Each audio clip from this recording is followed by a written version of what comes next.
A religião islâmica, eu diria que ela é muito particular com relação a várias outras religiões, porque o que acontece? Se você pega uma religião afro, eles não têm nenhuma ligação direta com o cristianismo no sentido de já ter tido contato anteriormente com o cristianismo, ou o budismo, ou qualquer das religiões orientais. Uhum.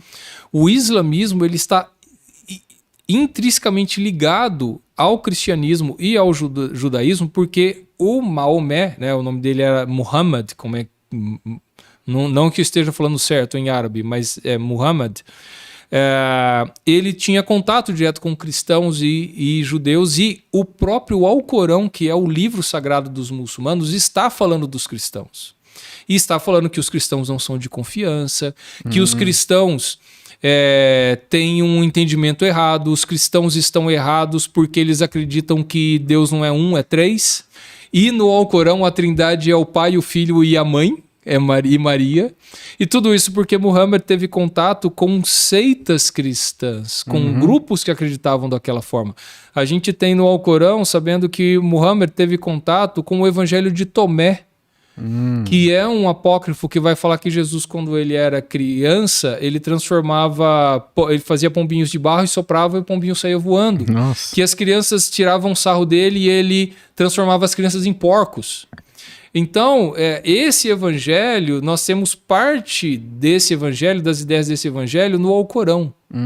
Então, assim, a particularidade do islamismo é que é uma religião que ela já nasceu dizendo o cristianismo está errado. E um ponto-chave, Jesus Cristo não é Deus de forma alguma. Jesus sequer morreu. Ele fez de conta que morreu, mas ele não morreu. Então é direto no Alcorão. O Alcorão vai falar de Abraão. Só que vai falar que Abraão levou para sacrificar não Isaac, e sim Ismael, porque os árabes vêm de Ismael. Isso aí, sim, a própria Bíblia vai falar que os árabes descendem, né, dos ismaelitas.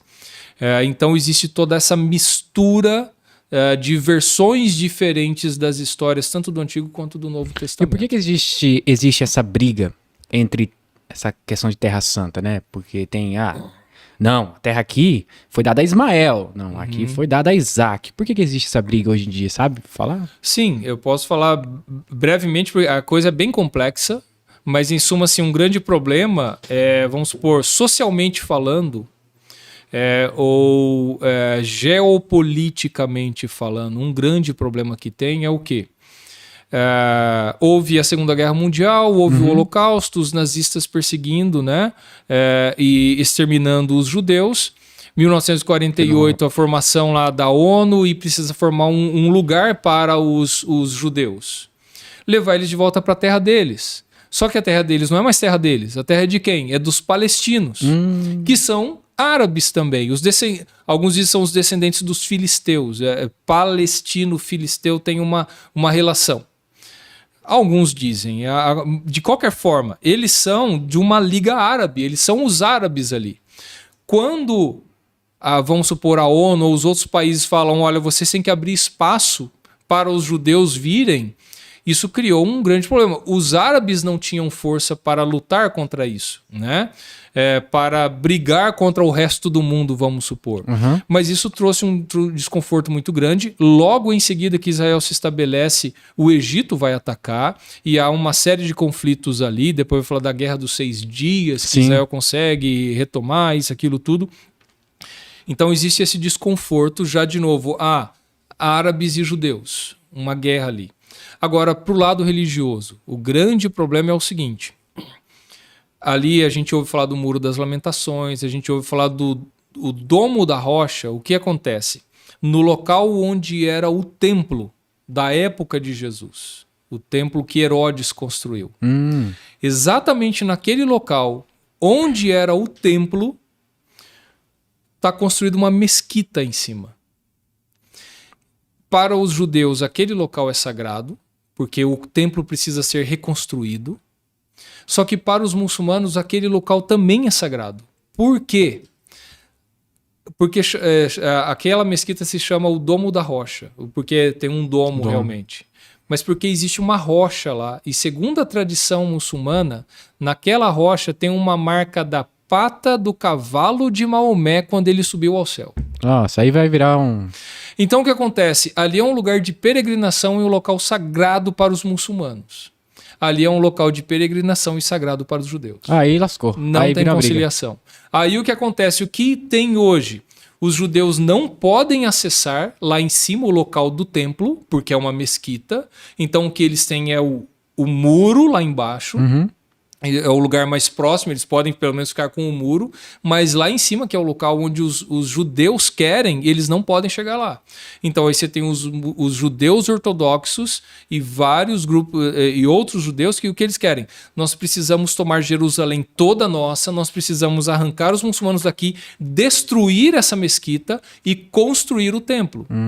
Ou seja, imagina se destruir um local santo desse, todos os árabes do mundo inteiro vão se reunir para atacar Israel. E aí os Estados Unidos vai vir e vai defender Israel, o resto do mundo, quem vai se colocar do lado? Ou seja, Terceira Guerra Mundial. Entendi. Né? Então esse é um grande problema realmente que não se vê solução para ele. Mas essa briga de território não é a mesma briga que nós vemos lá, por exemplo, nos evangelhos, quando existe a narrativa... se não me engano, de João, da mulher samaritana. Sim. Uns diziam que deveriam adorar lá no Monte Gerizim, outros lá no Monte Sião. É a mesma coisa. É basicamente a mesma sim, coisa. Exatamente. Então, podemos chegar à conclusão que isso sempre vai existir, porque quando o judeu chegar e falar assim, não, essa terra é minha. Exato. Aí vai chegar o árabe, não, é minha. É minha, aí exato. vai ficar essa... Então não tem jeito. Todos acham que essa terra é minha. Todos acham, entendeu? Então, o judeu, essa terra é nossa, a gente tem o direito dela, nós devemos estar com ela.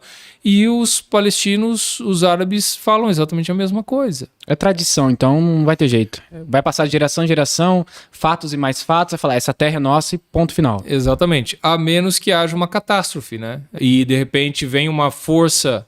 árabe e fala assim, agora Jerusalém inteira é nossa, os palestinos têm que ir embora daqui, eles não têm mais acesso aqui, ou vice-versa. O que vai acontecer?